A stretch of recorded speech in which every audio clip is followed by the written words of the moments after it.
first. You should go for it. Yeah. Have at it. Let me get this started. Watch, somebody's going to call my phone, Steve, if you want to pick it up. Yeah.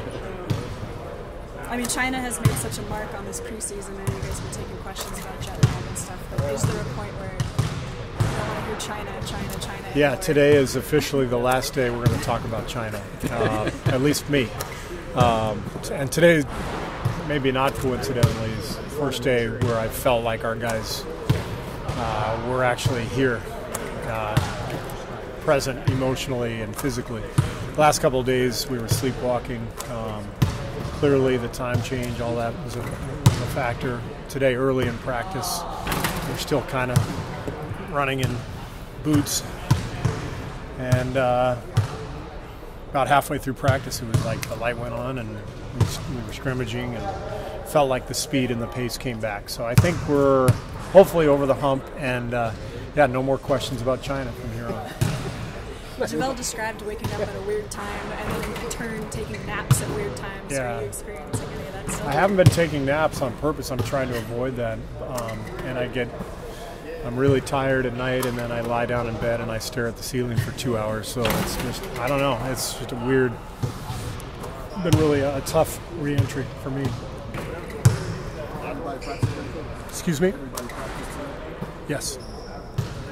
Have you felt like this team's been able to sort of switch into regular season mode, that they're clearly... Not yet. Not yet? Not yet. When do you think that flips after Friday's game? We'll see. Tomorrow will be a good game for us. We'll see what happens when we get going. I'm not worried about anything. Last year we got beat by 30 points on opening night and we won the championship. So no matter what happens, it's not going to really be a barometer or anything like that. It's more, this is a long haul, and we're trying to get our sea legs, and whether it happens Tuesday night right away or a week later or 2 weeks later, we'll get there organically. We're not going to force anything. What is the plan for tomorrow night as far as minutes and everything? Is it still about conditioning even this close? Yeah, we'll get a feel. We'll probably play the first half like we will on opening night. And then I'll just get a feel for how guys are doing and conditioning-wise, and we'll see what happens in the second half. Draymond said he stepped away from the game a little bit more than normal this past offseason. Do you think that's helps him be a little bit more rejuvenated heading into training camp? Yeah, I mean, we talked about it with our guys at the end of last year, like just go away, go do something fun. Keep your body in shape, but maybe put the ball down. It's emotionally exhausting to go to the finals year after year, and exhilarating at the same time. And so we have to navigate that path. And I think Draymond had a great practice today, huge energy. But it's going to be something that we monitor all year. And as I've said, if a guy needs a night off, we'll give him a night off, and we'll figure it out. Do you have an idea when you guys want to trim down the roster? I know we're getting close. Tomorrow night after the game, we will. Yeah. Do you have an expression for that? I think Steph has referred to it as filling your cup, that recharge. Does that come from you? Yeah. Well, originally that came from Gregg Popovich. He used to use that all the time with our team in San Antonio, and I stole it from him, like I've stolen a lot of things from Pop. But filling up the cup is a great expression. It means something different to each guy. To Steph and Andre, it probably means going to play golf, or having dinner with the family at home, or getting out. For Klay, filling up the cup is taking Rocco down to the park and throwing the ball to him. And it's different for each guy, and whatever that means. That work-life balance is huge, just like it is in any profession, but especially here where there's a lot of pressure and a lot of judgment. It's important to get away, and we recognize that, and we encourage you. Hey Steve, last year Luke credited you a lot for having this team bonding events and guest speakers. Walton? Well, yeah. Is that something on the horizon this year as far as that goes? Yeah. What do you have in Whatever mind we with can that? do. Like the other day, we had Roger Federer come into the locker room in Shanghai. It was amazing. We didn't even know he was there until that day, and we were lucky enough to arrange it through the Nike people. And next thing we know, he's in our locker room. Like, that's a perfect thing to do as a team. But we can't plan for all that stuff. We can plan for some of it, so we've got some things on the horizon that we're going to do, and just try to keep it as fresh as we can. Is there kind of like a common theme with that as far as what you want the guys to get out of that? Not necessarily. Like last year, we just had a ping-pong tournament just to get away from practice. This year we're going to go see a movie before the movie is premiered. We're going to go do that as a group and have kind of a family day where guys can bring their kids and wives to the movie. And not going to share the details of what movie it is, but try to do stuff like that occasionally, or just give them the day off and tell them to go do their own thing, whatever it is we feel like they need. But we do try to bring interesting people in, whether it's Roger Federer or Michael Lewis came in last year. I've talked to Malcolm Gladwell. I'd like to get him in front of our team at some point this year. That's kind of in the works if we can make it happen. So anything like that is just fun, because otherwise they're listening to me all day for 9 straight months. How was that ping pong tournament last year?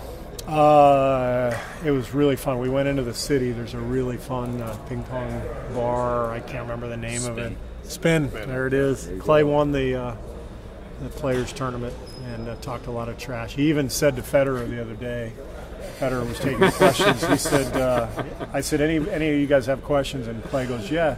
How's your ping pong game? China Klay. And China Klay Has a little bit of unbridled confidence. That's right. That's right. That's right. Here in Oakland, he wouldn't have asked anything, but in China, yeah. So then they have the tournament or the match? They didn't have a match, there, but Federer said his ping pong game is pretty nice. Yeah. Klay said so's mine. So there was it felt like there was a little bit of a challenge.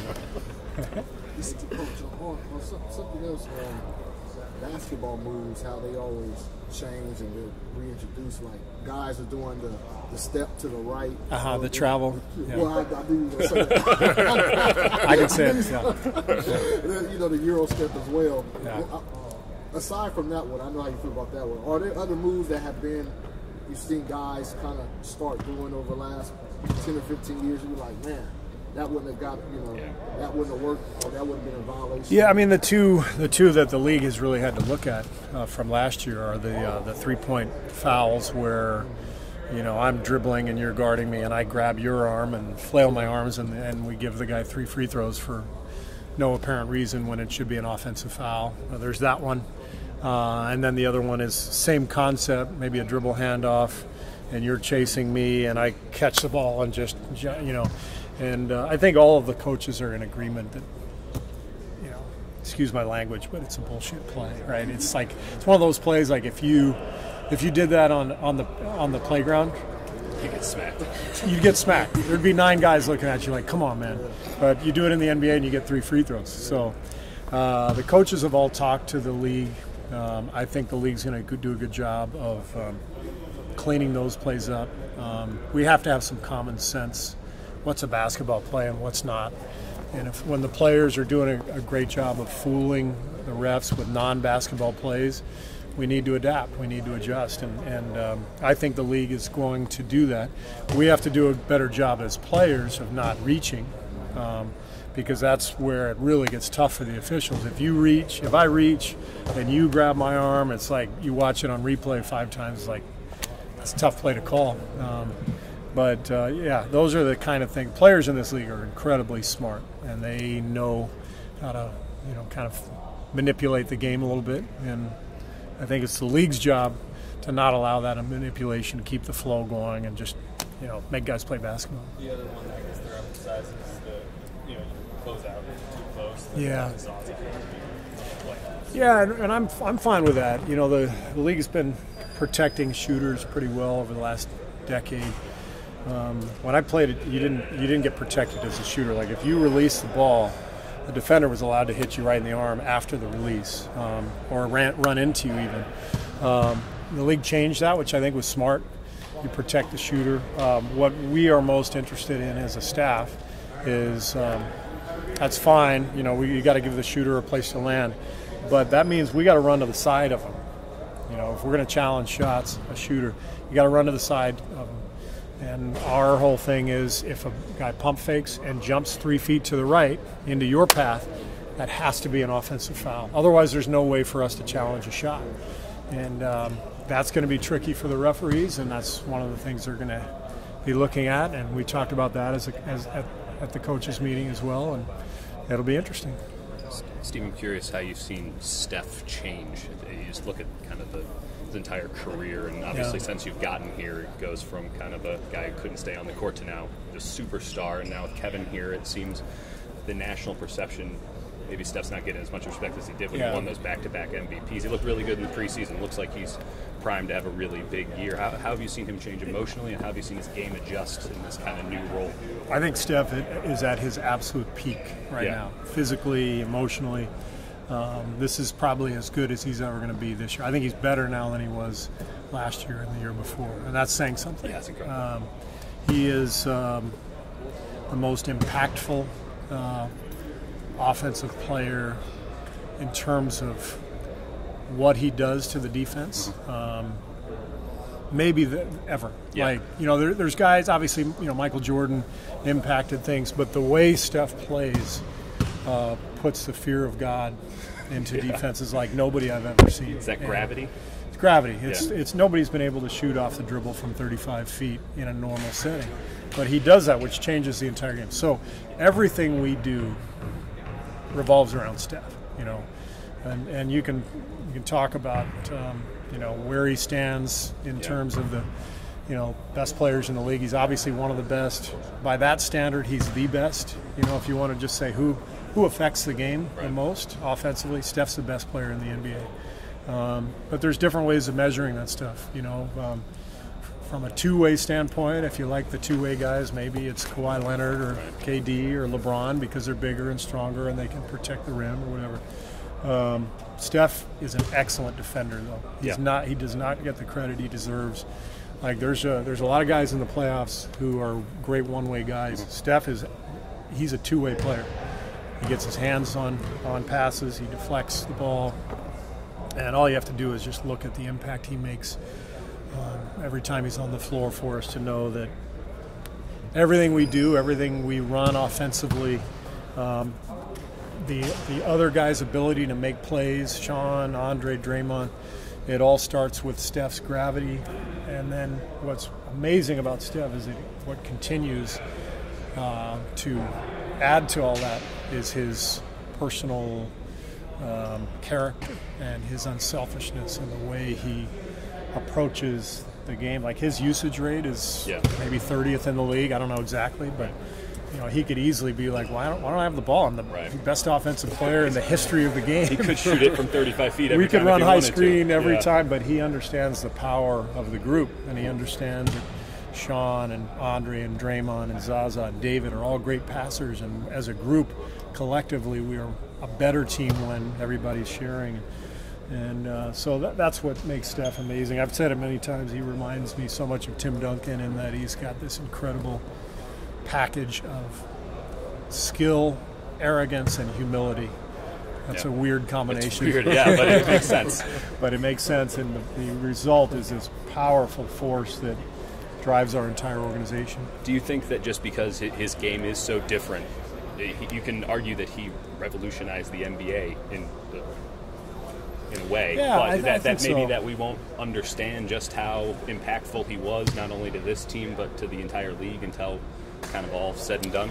I think so. I think the way I kind of look at it, I'm a little biased because I was in Phoenix. I think Steve Nash changed the way point guards saw the game. Okay. You know, before Nash, you had the more traditional point guards like John Stockton, who were just amazing, but more like point A to point B, you know, execution-wise. Nash came in, and he was like this freestyle guy who was like would see plays and create plays, and then still shoot threes, right? And Steph, you know, I've talked to Nash about this, you know, since he's here a lot. Steph is like Nash on steroids, right? He's like faster and quicker, and he's shooting from 35 feet instead of 25 feet. So I think Steph has kind of followed in Nash's footsteps and really taken it to another level. But you're seeing a lot of the young guards Yeah, who I are. was about to ask about that. Yeah, That you see the not just the Nash, but now the Curry mold. Yeah, shooting from deeper. Teams are even. Shouldn't be. What's that? Some shouldn't be shooting. Yeah, Some no, should that not is be. absolutely Some true. should not be. But you see teams like Houston now are like they're saying, all right, we're going to space the floor to 3 feet beyond the 3-point line Right. because that's even harder to guard. I never thought I'd see that, but I think Steph has played a role in that, and so Yeah. guys are actually practicing deeper shots. So there's no question he's making an enormous impact on the game, and he's changing the game. But I do think it's more a byproduct or a continuation of Nash and the way the league changed with the rules and opened up with, foremen now being able Totally. to shoot, and so you got more space to work with on the floor. Still pretty good to be one of the bookmarks in NBA Pretty history. good and really good to coach one of the bookmarks. Yeah. Yeah, so. Now, that's what I heard a coach say before. You mentioned Houston. He mentioned how you guys sometimes would start your offense way beyond a 3-point Yeah. line, and it would make it impossible to guard. What is too far to start your offense when you do have KD, Klay, and Steph? Yeah. Well, I mean, we use like a half-court high screen a lot, and it's amazing. Like you watch film, and we watch obviously film constantly, and you'll see how teams are playing Steph. I've seen teams hedge on Steph at the logo. Crazy. Well, can you blame him? No, I can't blame him. And so, that's why, whenever I think about what we're doing, and we try to be clever as coaches and create advantages, and it's like we could run this crap for anybody else and it wouldn't matter, it wouldn't work, but for him, and so we're so lucky we're able to create different things in our offense that would only work with Steph, that just stretches the defense out and makes life miserable for them. So in other words, we will not be trading Steph Curry. Mark that down. Thanks Steve. everybody. Thanks for clarifying.